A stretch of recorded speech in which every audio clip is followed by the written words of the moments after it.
But these bitches in my business come me out to choosing violence. If you see me out in public, you don't know me, keep it silent. I'm the lowest of the lowest. Hey, what's up, my loungies? Welcome to We Toxic Tea Lounge. Everything in this video is allegedly. Let's chat. Disclaimer: I do not condone in any form of bullying or violence on this platform. Anything in this video is for information purposes and also entertainment purposes only. Now, this platform consists of celebrity drama, rumors, opinions, roasting, tea with some shade, and some sensitive topics. So if you crash out on this internet for your faves, or if you get triggered easily, or if you take things personal from people's opinions, or whatever the case may be, guess what? This platform will not be for you. Now, in this segment, we have Meeka got jumped by her siblings, and Big Lex is one of them.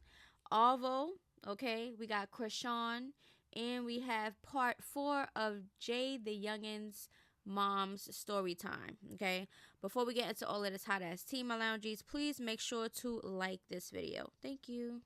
So Meeka and Big Lex, okay, are siblings. They're sisters, okay? Allegedly, they're blood sisters. But Meeka came out with her face looking crazy with a message. So this is the picture, okay? She says, "I'm okay, y'all. Story time coming soon." So as of right now, I didn't see a story time, but once she does drop the story time, we will talk about it. She says, "All y'all can rot in hell." She added, "This person, you a it." She added, "This person, you a walking disease." And then she added, "Big Lex, you scared to get in the field. I hate y'all. Y'all could die right now. I wouldn't give a F. F y'all kids too. And mama." Okay, so I'm thinking these are her siblings. I know Big Lex is her sibling. Okay. So your siblings plotted on you? Oh yeah, I need a story time. Please give us a reason to cancel Lex. So it seems like Big Lex don't have a good enough fans. She put her sister in the hospital, but still ain't get her lick back on Jocelyn or Diamond Body for that matter. I don't like that with the laughing emojis. Clock it. They had to jump her because she got them hands. Now we see Meeka fighting on that ass TV, and she definitely could fight. The question is, what you do for them to do you like this? So y'all think it's okay for y'all siblings to do that to y'all? This is what I be talking about, okay? If your siblings can jump you or hurt you, harm you, or do any type of oppy thing to you, that's not family. Do you understand what I'm saying? Because what is family if they're the same as strangers? Like, it just don't be adding up. Well, hopefully Meeka come out and we'll see what happened, because if your siblings really jumped you, that is crazy. Okay? Big Lex didn't come out. Those people didn't go on their stories to say anything. So we shall see if anything else gets exposed. Alvo got something to say, and I'm not gonna lie, he has me cracking up. When I tell you, I played this mad times back to back because he just funny. I could give him that. You don't pay you every month, bitch. You still pay you once a month, bitch. You say, don't send him no money. He get paid once a month because YouTube don't pay every month, but he can take money out of his YouTube account. Clock it. No, bitch. Wash it and untoot it and stand up straight and look me in my motherfucking eyes. Listen. Untoot it, wash it, stand up straight, and look me in my eyes. But listen, he letting y'all know that his supporters is giving him money. He loved the supporters.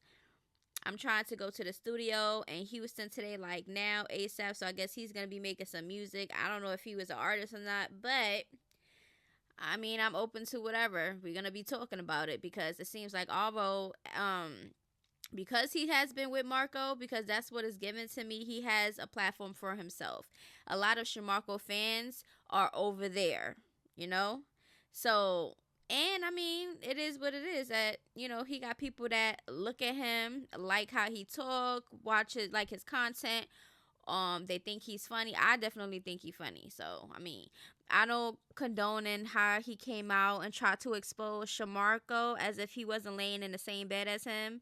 And in his same face, you know, kissing him and smelling his same breath and touching that same unwashed ass. So at this point, it's just like, what are you even doing? It's not really like you're clowning him, but you're really clowning yourself. But he funny.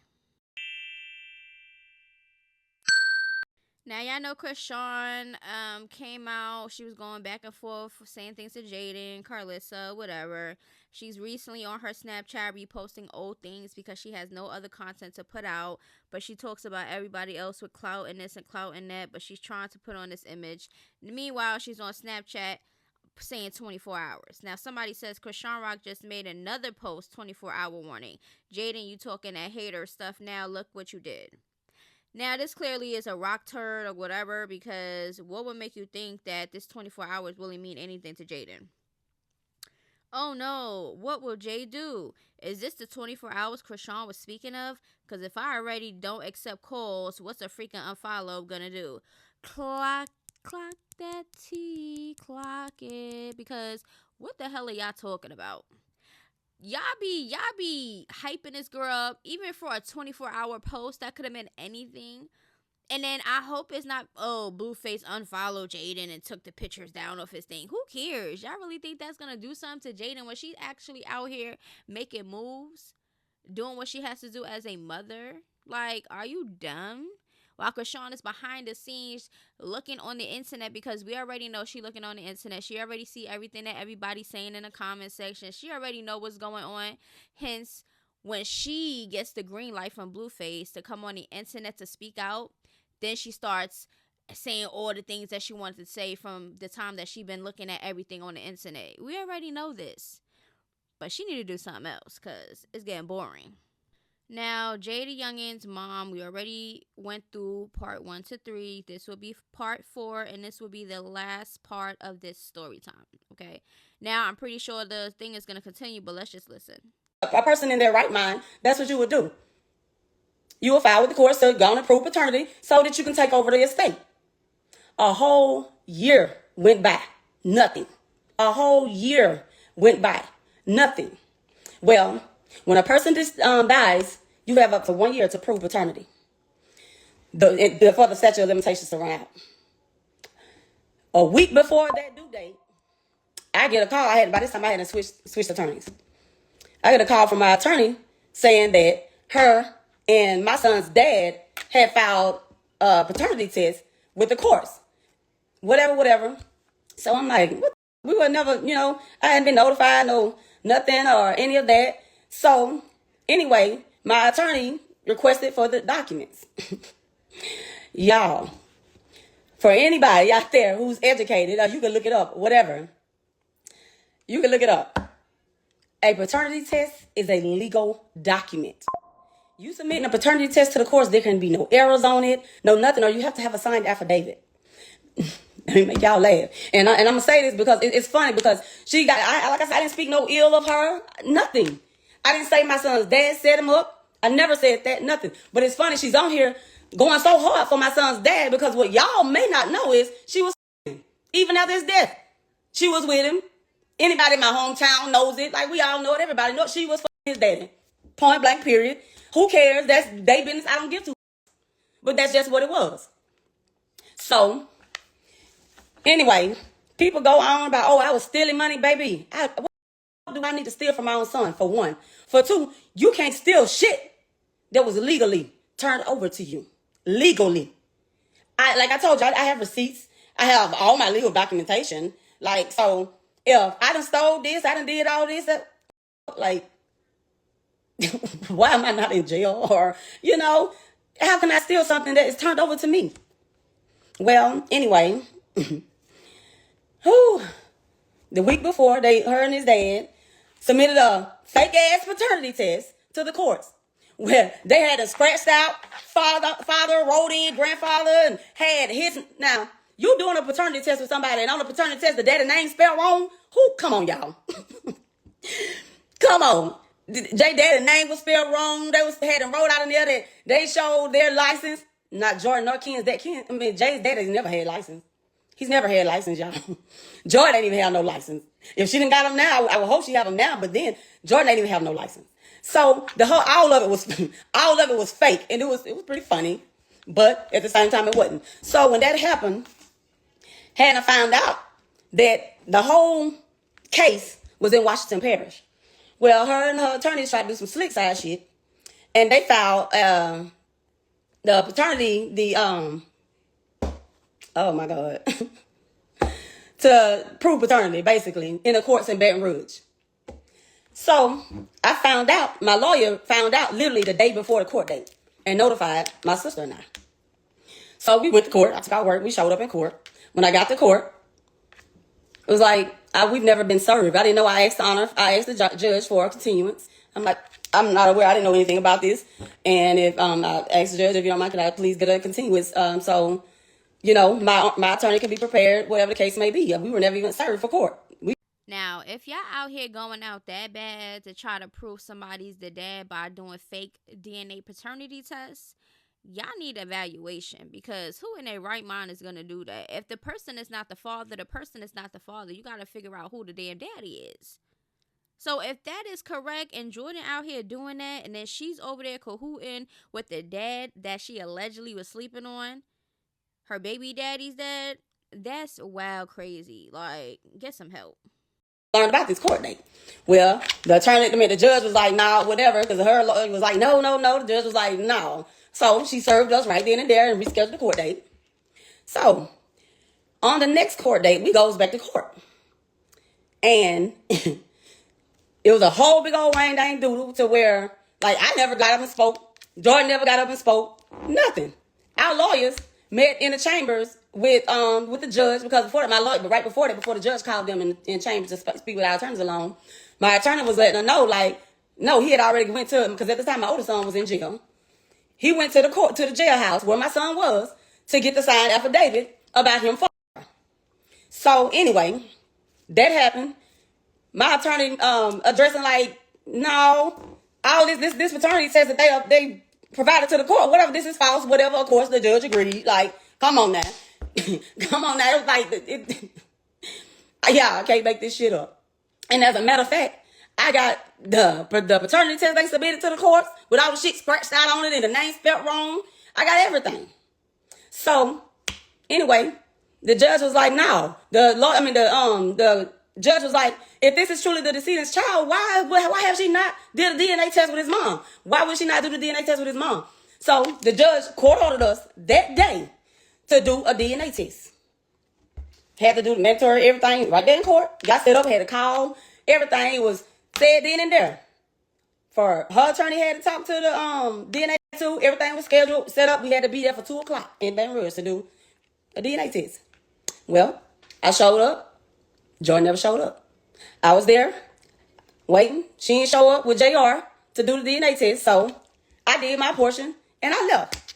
And I told the lady, I was like, well, if she shows, could you just call me and let me know we were court ordered to be here, whatever the case may be, you know.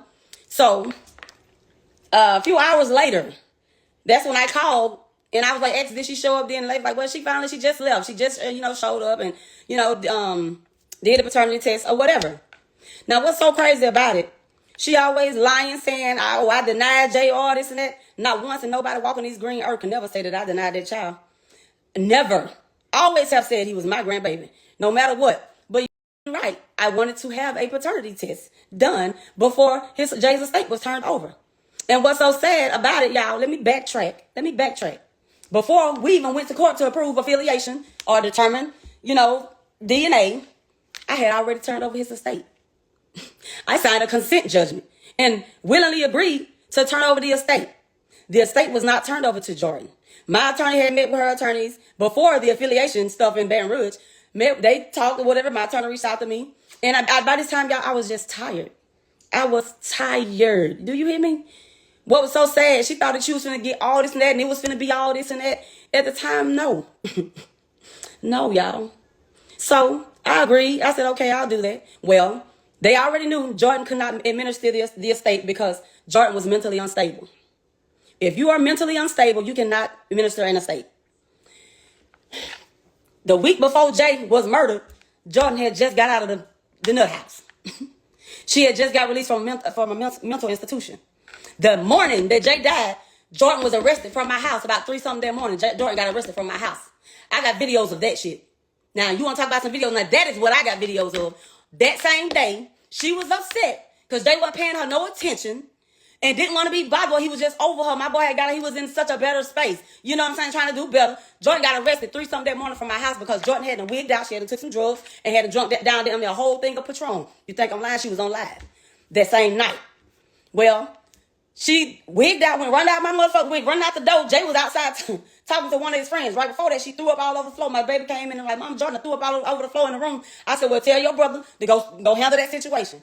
Next thing you know, my baby come back in the mama. She done took off out the door.